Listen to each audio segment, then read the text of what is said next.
बिस्मिल्लाहिर्रहमानिर्रहीम अस्सलाम वालेकुम. इसमें शुमारा Qadir conducting your course 317. Hope students you all are fine.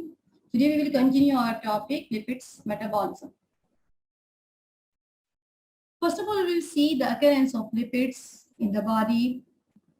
The lipids are present in most tissues and physiologically they exist in two forms, that is element constant or structural lipids and element variable, that is stored lipid or depot fats.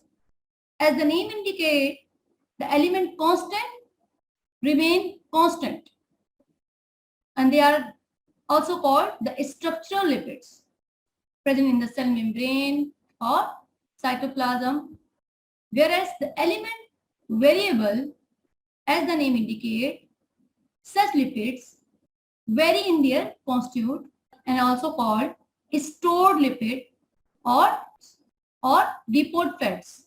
So the element constant remain constant even under the extreme starvation condition and present in cytoplasm, cell membranes of all organs, and the composition of element constant include phospholipid and smaller amounts of other lipids that include cholesterol, and it is independent of our previous feedings because it remain constant, and that is why supposed to be the integral part of cell protoplasm and is essential for the cell life, whereas the element variable is the stored lipid and present in excess of that element constant, and as the name indicates, it is element variable, so the amount or the constitutes or the composition of element variable can change, and it is mainly composed of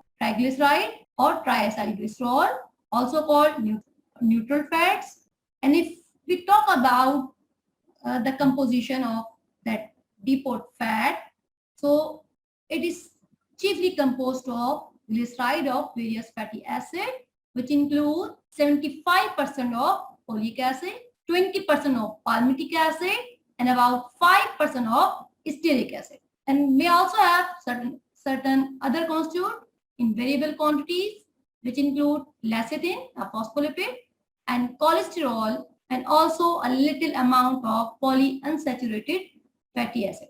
The depot fat, as I already told you, also called adipose tissues, and the fats are present in the intracellular spaces of the cells of adipose tissues. The fats are present as intracellular fats inside the adipocytes of adipose tissues.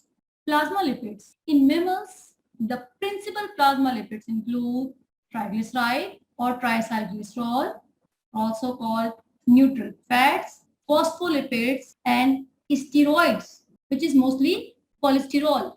They also have certain products of metabolism like fatty acids and glycerol. The fatty acid can be long and short chain fatty acids or free fatty acids. Transportation of plasma lipids. How they are transported? As they have a problem of being hydrophobic. So they need to be converted to hydrophilic material. So then they can be transported in the blood or in aqueous medium.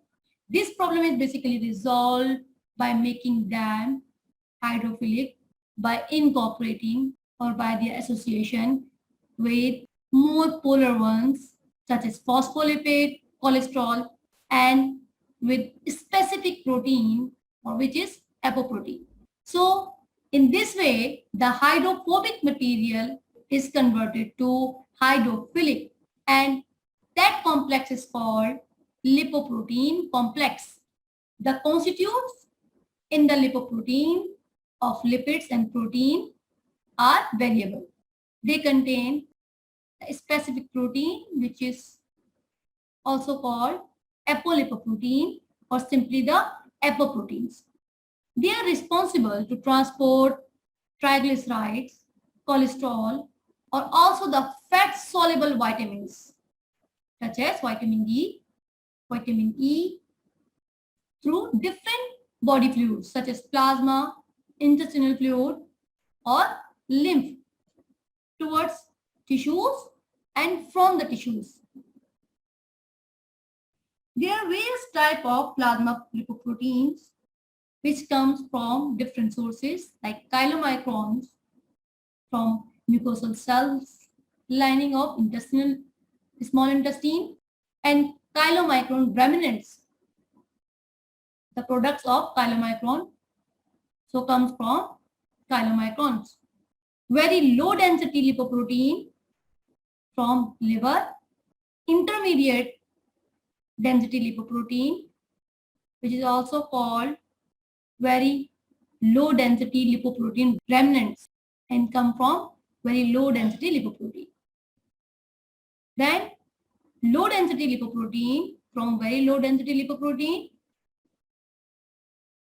via the formation of intermediate density lipoprotein or can come directly from liver.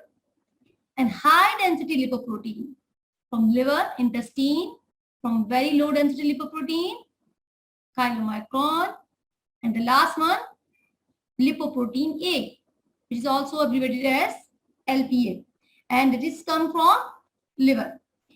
These all are the lipoprotein. They constitute vary in their amount. They are variable in size and density, such as chylomicron have very low density and the high density lipoprotein have high density and move fastest. These lipoprotein contain triglycerides, cholesterol, which can be free as well as esterified cholesterol and phospholipid, and they are present in variable quantities. How they are making the lipids as hydrophilic, the triglyceride and esters of cholesterol or the cholesterol esters with triglyceride or alone any of them make the central core, that is hydrophobic lipid, and then it is surrounded by the hydrophilic portion that has phospholipids and unesterified cholesterol and the specific protein, that is apoprotein. In this way, the lipids can be transported. These lipoproteins, as I told you, are variable in their constituents and they are also variable in their size and in the density. The density of chylomicron is lowest, which is associated with the lowest amount of protein, that is about 1 to 2%, whereas the high density lipoprotein has the highest quantity of protein, that is about 33%. That makes it high density lipoprotein. So as I told you, the constitute or the quantity of the constitute lipids or protein are variable. The lowest quantity of lipoprotein will result the lowest density of the lipoprotein, and the highest quantity of the protein in lipoprotein will make it high density lipoprotein. Utilization of adipose tissue or depot fat, it is utilized as a source of energy by the process of lipolysis, means breakdown of lipid. So the fat present in adipose tissues will split down into their constituents, such as in case of neutral fat, fatty acid and glycerols are produced by the process of lipolysis. And how this process is occurred at a time of low blood glucose level. As I told you, fats are also contributed for the process of gluconeogenesis, which fulfill the requirement of glucose or energy in the body. So at the time of hypoglycemia, low blood glucose level, two hormones are secreted, include glucagon and adrenaline, which are responsible for fat mobilization. How the process is occurred? First, the activation of adenyl cyclase occurred in the cell membrane. which will result in the formation of cyclic EMP, which will further continue the activation of protein kinase, which cause phosphorylation of perilipin, that is the special proteins coat the surface of lipid droplets. Then the movement of the hormone sensitive lipase, as the name indicates, causing the lipolysis. So that's hormone sensitive lipase come to contact with the lipid droplet and causing hydrolysis of triglyceride or triacylglycerol, and the hydrolysis of triacylglycerol ultimately result in the formation of glycerol and fatty acids. The glycerol which is formed by the process of lipolysis cannot participate in the formation of glycerol 3-phosphate in adipocytes because the adipocytes do not have enzyme glycerol kinase, which is required for the reaction of conversion of glycerol to glycerol 3-phosphate. So what happened? This glycerol, which is liberated from triglyceride, due to the absence of this enzyme, it comes in the blood and is then carried to the liver, where it can form glycogen or glucose. Actually, what happened? The glycerol first formed glycerol 3-phosphate and then dihydroxyacetone phosphate, which is interconvertible with glyceraldehyde 3-phosphate, which can either enters to glycolytic pathway for the oxidation or can participate in the formation of glucose or glycogen by the process of gluconeogenesis that you have already studied.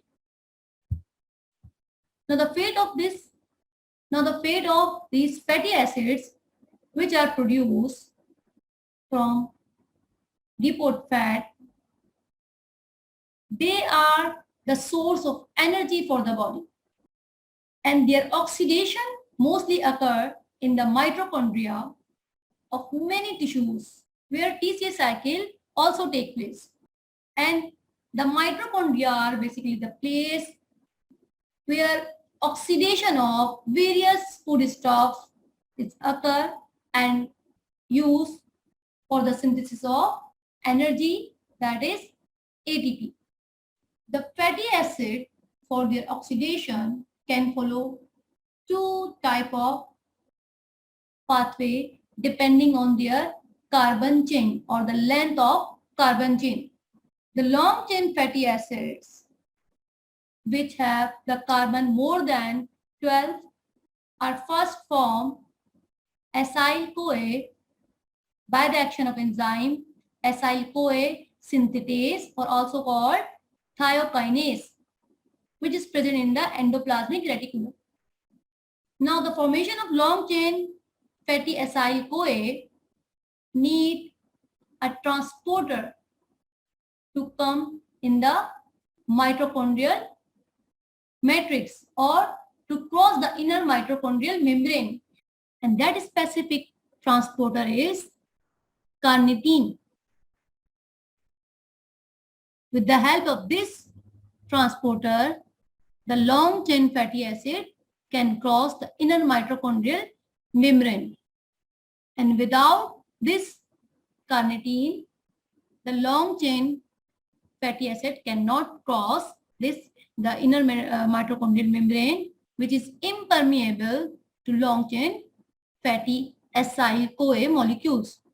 Whereas in case of fatty acids which have carbons less than 12 can easily pass through the inner mitochondrial membrane and are changed to the coenzyme E derivative by the enzyme acyl-CoA synthetase, which is present in the mitochondrial matrix. The fatty acids are oxidized by several methods that include beta oxidation, omega oxidation, and alpha oxidation. Whereas beta oxidation is the most important pathway for the oxidation of fatty acids. Omega oxidation is occurred in endoplasmic reticulum. The branch chain fatty acids are oxidized by alpha oxidation. The beta oxidation, which is the most important pathway of fatty acid oxidation in the mitochondria of the cells, in this pathway, basically, the oxidation occurred in the beta carbon. That is why it is called beta oxidation. And it is responsible for the provision of huge amount of energy for the condition which require the excessive amount of energy, such as in stress condition. So the fatty acids released from triglyceride provide the energy to fulfill the requirement of energy in such condition. In case of monounsaturated and polyunsaturated fatty acids, the oxidation requires certain special reaction because of presence of double bonds. Because in mono or polyunsaturated fatty acid having double bonds, so by following certain special reaction, they are oxidized. As I told you, that in beta oxidation, oxidation is occurred at beta carbon, which is the carbon at third position or after the alpha carbon, that is the next carbon of functional group, which is alpha, and after the alpha, the next carbon is beta carbon. So in this beta oxidation, the oxidation is occurred at beta carbon of fatty acids. So what is beta carbon? It is the carbon which is present next to the first carbon that is attached to the functional group. So here the third carbon is beta carbon where the oxidation is occurred. So first come to see the beta oxidation of saturated fatty acid.